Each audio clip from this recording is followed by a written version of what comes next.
first really important thing I have to stress, I see the whip as quite a personal trick, so this video is not to prescribe as a particular way you have to do the trick or anything like that. If you're having fun, getting whipped out, getting sideways and having a good time, just keep doing what you're doing, stop watching this video, you don't need to, simple as that. But if you're trying to get whipped and you're feeling like the bars are turning and it's more of a tweak, you're not really feeling the back end come out or seeing the back wheel or your rear foot in that sense, then this video is more general guidance and tips in terms of what's helped me progress my whips over the years. But it's to, it's to guide, not to prescribe. Key thing. Thanks for watching.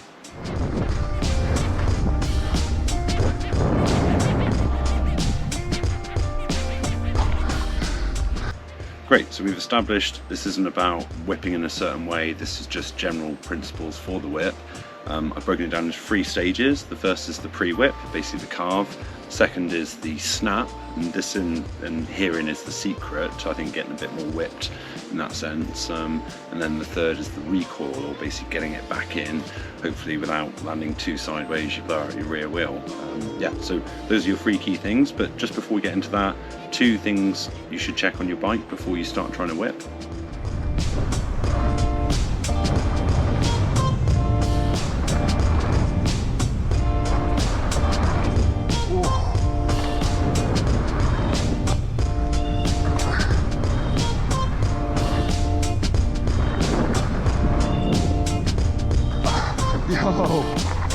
That's so good.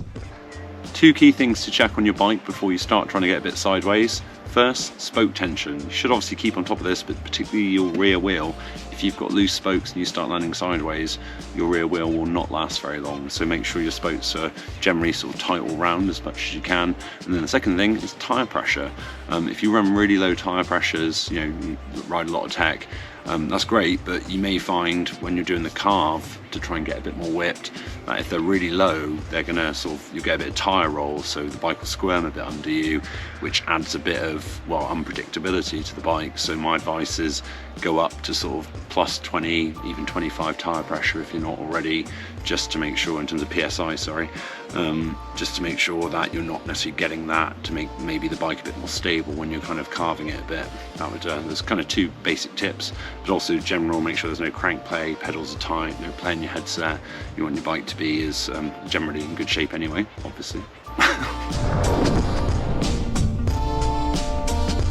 Oh, yes!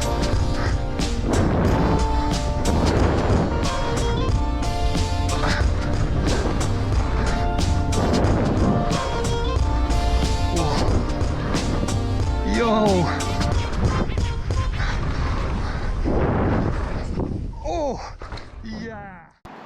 One last thing, before you start trying to get whipped, find the right jump. You might be tempted to do a step up, because obviously it gives you big air time, and then you've got the landing coming to you if you land a bit sideways. I would suggest, and obviously I'll go to it now, finding a table that's got a nice wide takeoff and landing for carving either way, and it's got a kind of flat-ish lip to it, because you'll find that's a bit easier. With most step-ups they'll have a steep lip, so you've got to pop and then kind of whip, if that makes sense. So that's probably start with a nice table with a nice flat transition.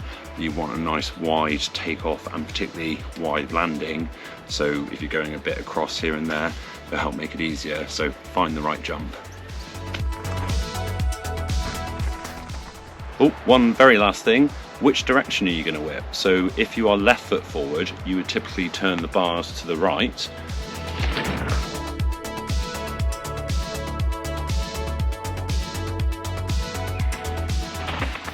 And if you are right foot forward, you would turn the bars to the left.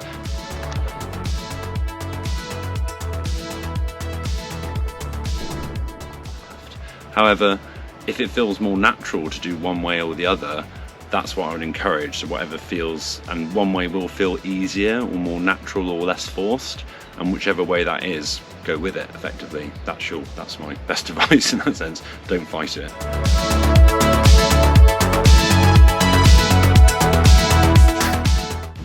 So you've checked your spoke tension, tyre pressure's good, you found a nice jump you're happy with, and you know which way you're going to whip. Obviously make sure you're just comfy on the jump in the first place, but your first step, so step 1, is the pre-whip or carving basically. So if you're going to whip to the left of a jump, you want to kind of come up to it on the right hand side as your rider's right, and then obviously carve rider's left into it, and obviously vice versa. If you want to carve to the right, you come in from the left, carve to the right, and that's where a wide jump will help. You can kind of snake it a bit, so kind of come into it and then almost kind of turn at the last minute. You may find something like that helps give you a natural sort of movement or momentum back to carve that way. The other thing is to think about it as kind of reach with your arms, and this will move into the second point, the snap of the whip. But if you think about it, if you want to go that way, and if you were like jumping for something, you would push your arms out that way. Similarly, do it when you're trying to transfer each way. And there's your cool sort of arm movements for you. But try that first to get the transfer across, and then you can start maybe getting a bit more whipped, which moves on to number 2, the snap.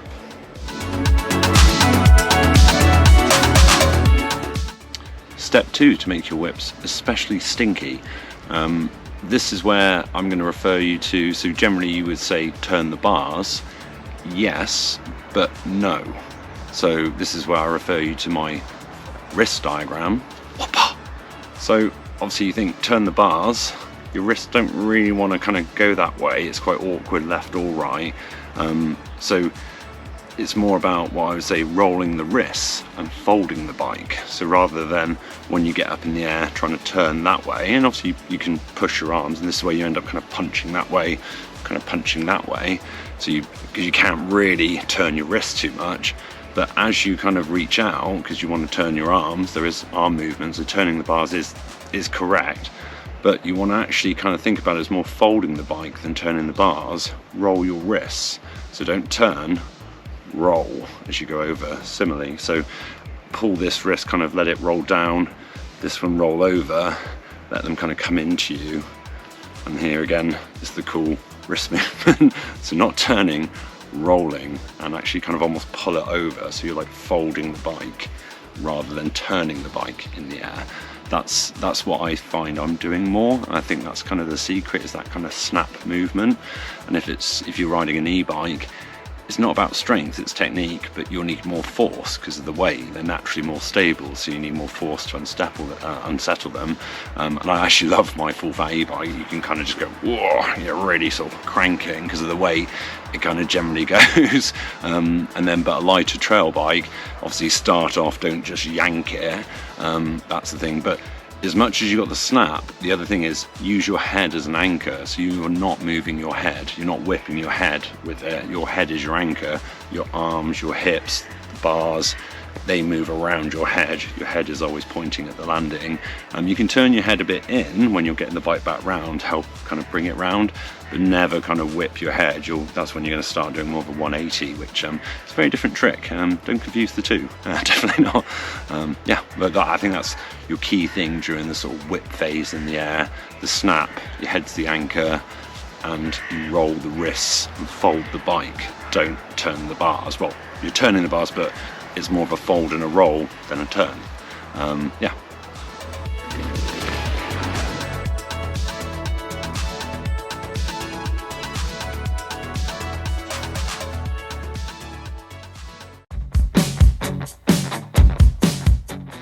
And the third and final step, riders, so you've got your bike whipped out, you've kind of rolled it over and folded it over. You then have to obviously get it back in because you don't want to land sideways. Key is, from that, I call it a recoil. It's kind of an unwinding, but I think recoil sounds better.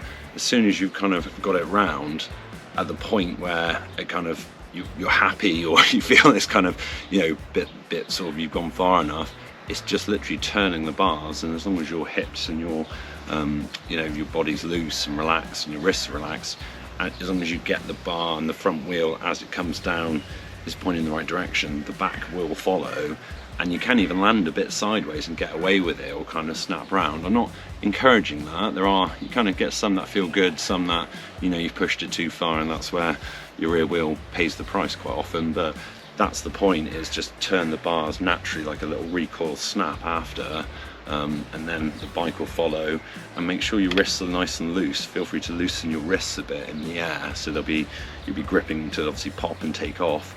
But the minute you start kind of pulling it, just kind of loosen them a bit. You know, loose wrists really help. The more relaxed you are in that sense, the better as well.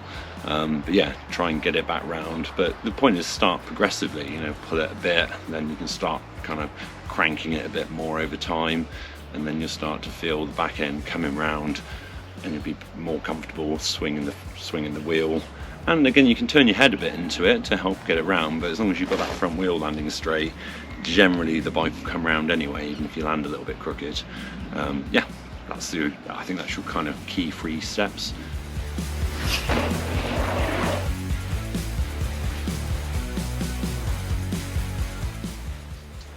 Do let me know if that helps, riders, or if you've got any tips or anything you think I forgot or anything like that. I'd be really keen to hear from you. And it's not that I'm claiming to be a whip master, it's more, if you look at the start of my channel when I was kind of more turning the bars and tweaking, you'll notice now it definitely feels to me there's some progression in the whip there. And I look forward to more, because I think that's the whip is a trick that I think it progresses with the rider over time, so I'm guessing my whips will look different in another couple of years, but we'll see, won't we? I guess is the plan. But thank you so much for watching. This is again guidance, tips. You know, if you want your whips to look like Seminuk or Goldstone or Sam Pilgrim or Remy Metellier, I mean, the point is, I would encourage you first to just try throwing the bike, see what your kind of natural instincts or style wants to do, and then go from there. But yeah, if you want your whips to look a certain way, great, but I would encourage you just to kind of find your own whip, because I think it is kind of a personal trick to a rider in a sort of strange way. Anyway, yeah, thank you for watching as always.